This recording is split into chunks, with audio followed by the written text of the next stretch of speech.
Hej och välkommen tillbaka till kanalen. I min senaste video så pratade jag om vilka de 3 omkomna som finns på bryggan sannolikt är. Och som jag sa då så är det sannolikt kaptenen, överstyrman och fjärde styrman. Har du inte sett den videon än så kan du göra det här. Men i den här videon tänkte jag skulle ta upp befälens bakgrund, alltså vilken utbildning de hade, tidigare erfarenheter och så vidare. Men innan vi drar igång tänkte jag hälsa alla nya prenumeranter välkomna till kanalen. Och prenumererar du inte än, gör det så att du inte missar mina kommande videos om Estonia. Och infon i dagens video kommer från JAICs slutrapport men även från boken Katastrofkurs Estonias väg mot undergång. Har du inte läst den boken än så rekommenderar jag verkligen att du gör det. Det är väldigt bra läsning, det är en väldigt intressant bok. Den finns då och då på bokbörsen men såklart så finns den även på biblioteket som man kan låna. Men vi gör så här, vi börjar med kaptenen Arvo Andresson. Han var 40 år vid tillfället för katastrofen. Och han utexaminerades från sjöbefälsskolan i Tallinn 1973 och inledde sin karriär till sjöss året efter då 1974. Han tjänstgjorde som fjärde och tredje styrman fram till år 1977 och studerade vid Amiral Makarov-akademin, den sjöfartstekniska högskolan i Leningrad från 1977 till 1982. Och därefter tjänstgjorde han som andre och överstyrman fram till år 1986 då han erhöll sitt sjökaptens brev och sin första anställning som befälhavare på styckegodsfartyg i transocean trafik. 1992 blev han befälhavare på passagerarfartyget George Ots på rutten Tallinn-Helsingfors. När Estonia köptes in utnämndes han till förste befälhavare och var från början involverad i övertagandet av fartyget och uppbyggnaden av organisationen ombord. Sedan Estland återvunnit sitt oberoende och den nya estniska sjöfartsmyndigheten hade inrättats fick han 1994 det första sjökaptensbrevet som utfärdas i Estland. Han innehade allmänt radiotelefonicertifikat, ARPA-certifikat som står för Automatic Radar Plotting Aid och farledsbevis för farleden via Sandhamn genom Stockholms skärgård. Och han hade strax före olyckan avlagt sin examen för farleden via Söderarm. Utöver sin formella behörighet hade han genomgått kurser på aktuella områden, bland annat Passage Planning in Narrow Waters. Förutom sitt modersmål estniska så kunde han även kommunicera på svenska, engelska, finska och ryska. Så går vi vidare till överstyrman och överstyrman den här resan var Johan Herma som var 30 år vid tiden för katastrofen. Han utexaminerades från Amiral Makarov-akademin i Leningrad år 1988. Han innehade överstyrmans behörighet för oinskränkt fart och hade tjänstgjort som tredje styrman på styckegodsfartyg åren 88 till 90 och som tredje och sedan andra styrman på George Ots åren 1990 till 1992. I januari 1993 så utnämndes han till andra styrman på Estonia och i augusti 1994 då, månaden innan katastrofen, så befordrades han till överstyrman. Han hade också allmänt radiotelefonicertifikat och ett ARPA-certifikat.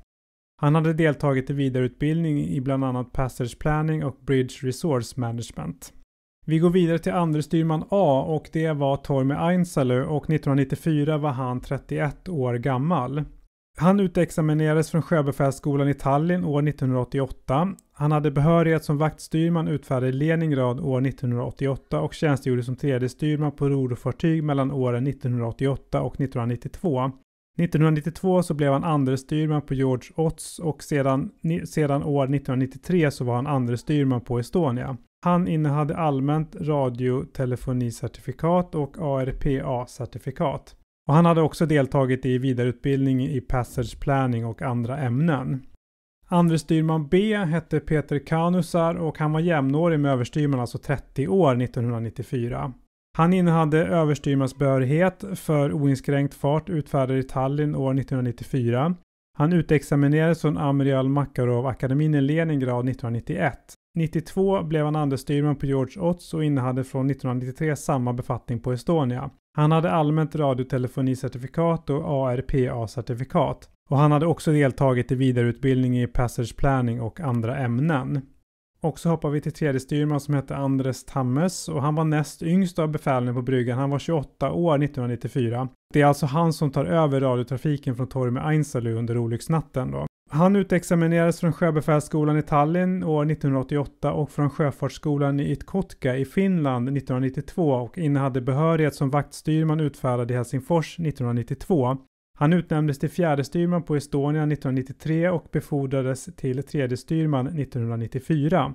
Han innehade allmänt radiotelefonicertifikat utfärdat i Helsingfors 1992 och han hade också ett ARPA-certifikat och hade deltagit i vidareutbildningen Passage Planning bland annat.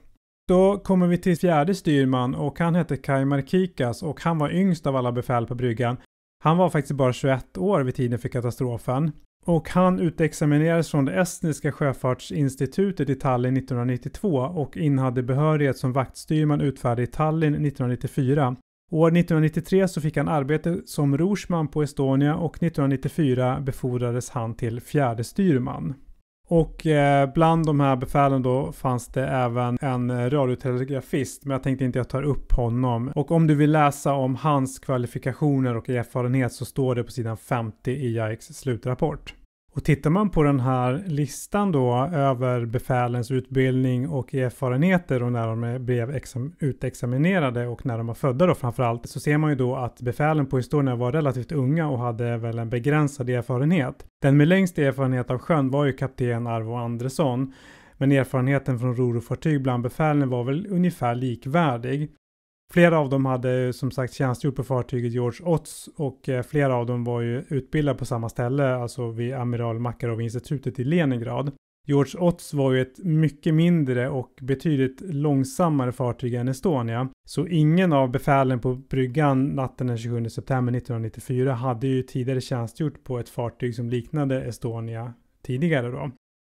Kan den här relativt korta erfarenheten och utbildningen ha påverkat deras agerande under olycksnatten? Kanske, det är ju svårt att säga, men när Estonia togs i trafik 1993 fanns det svenska så kallade rådgivare ombord och de var på plats för att lära upp besättningen inför övertagandet av Estonia. Och vid tiden för olyckan så fanns det faktiskt fortfarande ett antal kvar ombord, så esterna hade inte helt tagit över driften av fartyget när olyckan inträffade då i september 1994.